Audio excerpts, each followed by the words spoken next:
بسم الله الرحمن الرحيم. الحمد لله رب العالمين، والصلاة والسلام على نبينا محمد وعلى آله وصحبه أجمعين، أما بعد. يقول الإمام القرطبي رحمه الله: البصر هو البوابة الأكبر إلى القلب. وهذه حقيقة، إن أكبر بوابة مفتوحة على القلب هي بوابة العين، البصر. فمن حمى هذه البوابة فقد حمى أعظم جوهرة يملكها في الوجود، التي هي محل نظر الرب، ألا وهي القلب. قال النبي صلى الله عليه وسلم: إن الله لا ينظر إلى صوركم وأموالكم، ولكن ينظر إلى قلوبكم وأعمالكم.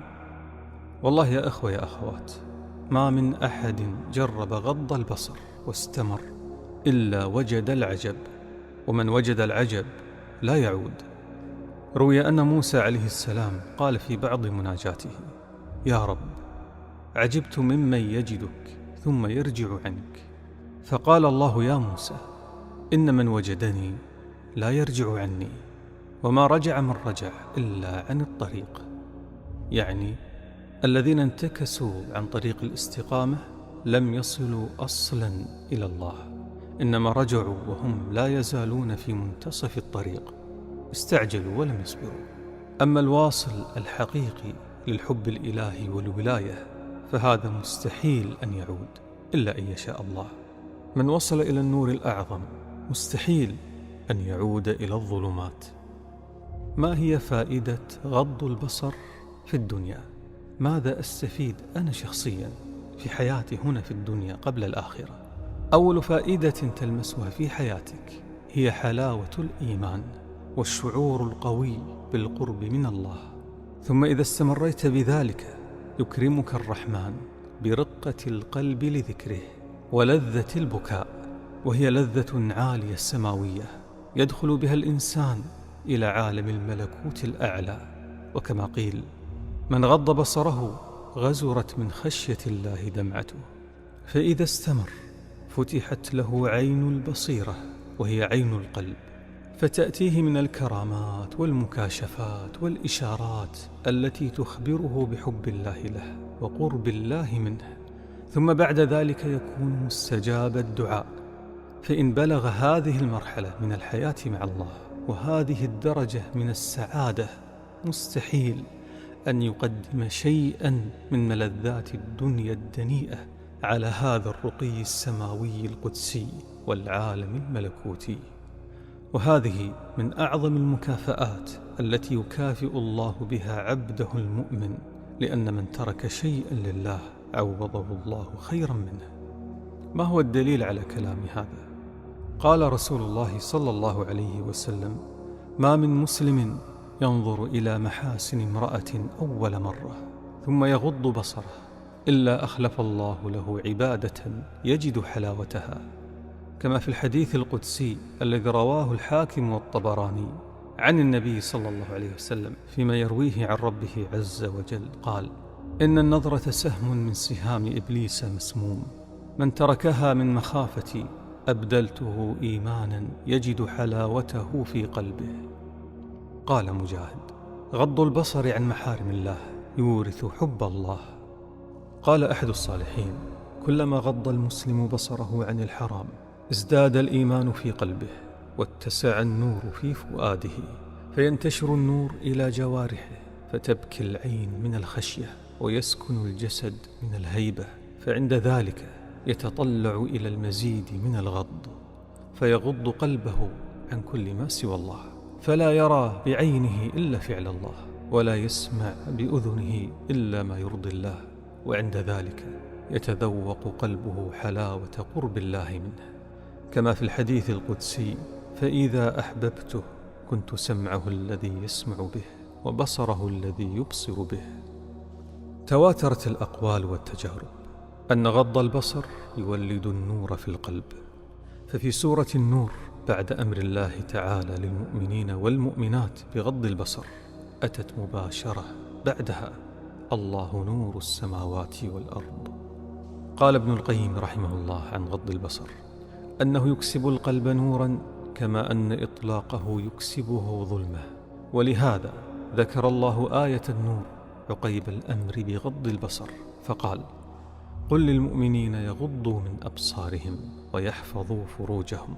ثم قال إثر ذلك: الله نور السماوات والأرض، مثل نوره كمشكاة فيها مصباح، أي مثل نوره في قلب عبده المؤمن الذي امتثل أوامره واجتنب نواهيه. وإذا استنار القلب أقبلت وفود الخيرات إليه من كل جانب، كما أنه إذا أظلم أقبلت سحائب البلاء والشر عليه من كل مكان. فإذا فقد ذلك النور بقي صاحبه كالأعمى الذي يجوس في حنادس الظلام. ما هو فضل غض البصر في الآخرة؟ قال النبي صلى الله عليه وسلم: اضمنوا لي 6 من أنفسكم أضمن لكم الجنة، وذكر منها: وغضوا أبصاركم. فغض البصر يعتبر من أهم أسباب دخول الجنة. وعن أبي هريرة رضي الله عنه عن النبي صلى الله عليه وسلم قال: كل عين باكية يوم القيامة إلا عينا غضت عن محارم الله، وعينا سهرت في سبيل الله. من الفوائد الجميلة جدا التي استوقفتني، قال بعض العلماء: لما كان المؤمن الطيب غاضا لبصره قاصر الطرف عن الحرام في الدنيا، كان هذا العبد الطاهر أهلا لمن هي مثله في هذه الصفة في الجنة، الحور العين التي وصفها الله سبحانه وتعالى بقاصرات الطرف. فلما قصر طرفه عن الحرام كان أهلا لهذه الحورية التي قصر طرفها عن جميع الرجال إلا زوجها المؤمن في الجنة. الحورية التي قال عنها النبي صلى الله عليه وسلم: لو اطلعت امرأة من نساء أهل الجنة إلى أهل الأرض لملأت ما بينهما ريحا ولأضاءت ما بينهما ولتاجها على رأسها خير من الدنيا وما فيها. فالجزاء من جنس العمل، والطيور على أشكالها تقع، فالطيبون للطيبات. هل هناك فعلا شباب لا ينظرون إلى الحرام أبدا؟ من الأخطاء الفادحة أن ترى الناس بعين طبعك أنت.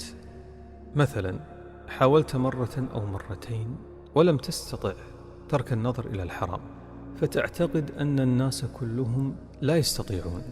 الحقيقة يا إخوة يا أخوات التي ليس عليها غبار أن هناك شباب تابوا توبة نصوحة واستمروا إلى أن وصلوا إلى الحب الإلهي، فحماهم من أن يتدنسوا ولو بنظرة واحدة حرام. تمر عليهم السنين ولم يقعوا بنظرة واحدة حرام. ذلك فضل الله يؤتيه من يشاء. من اصطفاه الله لقربه طهره ونقاه لحضرة قدسه. أولياء الله لا خوف عليهم ولا هم يحزنون، كما في الحديث القدسي: فإذا أحببته كنت سمعه الذي يسمع به وبصره الذي يبصر به، فمن تولى الله بصره لا يقع في الحرام. نسأل الله العظيم من فضله ومنه وكرمه. علاج النظر للحرام. العلاج باختصار: اصرف نظرك. لم يطلب منك حمل شيء ثقيل يكسر ظهرك أو يشقي جسدك. المطلوب شيء بسيط جدا جدا، هي طرفة العين فقط. اطرف عينك عن الحرام. وهذه نصيحة النبي صلى الله عليه وسلم. يعني لو أتيت وجلست بين يدي النبي عليه الصلاة والسلام وطلبت منه النصيحة سينصحك بهذا الكلام. أحد الصحابة سأل النبي صلى الله عليه وسلم عن نظرة الفجأة. عن جرير بن عبد الله رضي الله عنه قال: سألت النبي صلى الله عليه وسلم عن نظرة الفجأة فأمرني أن أصرف بصري. باختصار: اصرف بصرك وارتاح. وهذه نصيحة أخرى للنبي صلى الله عليه وسلم وهو ينصح علي بن أبي طالب، يقول: يا علي، لا تتبع النظرة فإن لك الأولى وليست لك الآخرة. فالعلاج الأول والأساسي والأهم وهي وصية الله لنا: قل للمؤمنين يغضوا من أبصارهم. إخواني أخواتي، غض البصر لا يعني أن أمشي وأنا مغمض عيني فأصطدم بالحائط، لا. غض البصر يعني عدم التركيز بالنظر إلى امرأة ملفتة جاذبة. والكلام كذلك موجه للنساء: عدم التركيز بالنظر إلى شاب ملفت جاذب. غض البصر لا يعني التزمت والتشدد والانعزال عن العالم والمجتمع، والدليل أن الرسل كانوا يمشون في الأسواق ويأكلون الطعام، كما في قوله تعالى: وقالوا ما لهذا الرسول يأكل الطعام ويمشي في الأسواق. المؤمن إنسان طبيعي لكنه محترم راقي، يستمتع بالحياة من غير تقليب البصر بالرائح والغاد. وفي الختام أقول: إن تركت لذة النظر إلى الحرام وأنت تستطيع ولا أحد يراك، تركتها حبا لله وشوقا لقربه ومرضاته، سيعوضك الله لذة لا ينالها ملوك الأرض، لذة لا تصفها ألسنة الخلق. إنها لذة الحب الإلهي، إنها لذة الشعور بالقرب من نور السماوات والأرض، الله جل جلاله. فمن ذاق عرف، ومن عرف اغترف. إن في الدنيا جنة، من لم يدخلها لم يدخل جنة الآخرة. وكما قيل: كلما طهر القلب رق، فإذا رق راق، وإذا راق ذاق، وإذا ذاق فاق، وإذا فاق اشتاق، وإذا اشتاق اجتهد، وإذا اجتهد هبت عليه نسائم الجنة، فيفرح بالطاعة ويصير من أسعد الناس. اللهم يا مقلب القلوب والأبصار ثبت قلوبنا على دينك. اللهم يا مقلب القلوب والأبصار ثبت قلوبنا على دينك. ربنا لا تزغ قلوبنا بعد إذ هديتنا وهب لنا من لدنك رحمة إنك أنت الوهاب. اللهم طهر أعيننا، اللهم نقي أبصارنا، اللهم افتح عين بصيرتنا، اللهم اجعلنا من أوليائك المقربين، واجعلنا أهلا أصفياء أنقياء طاهرين لقربك العظيم. تقدست أسماؤك جل جلالك. سبحانك اللهم وبحمدك، أشهد أن لا إله إلا أنت، أستغفرك وأتوب إليك.